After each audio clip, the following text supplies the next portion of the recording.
In this tutorial, I'll show you how to do a simple underline hover effect in Adobe XD.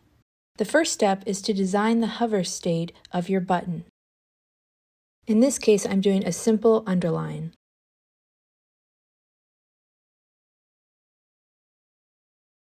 Next, you'll want to select both elements and press Command-K or right-click and choose Make Component.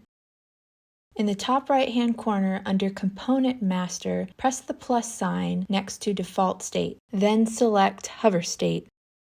Switch to the default state and change the opacity of the underline to 0%.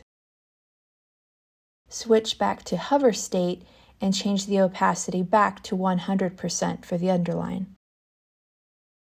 You can toggle between the default and hover state to make sure the action looks as you intend it to.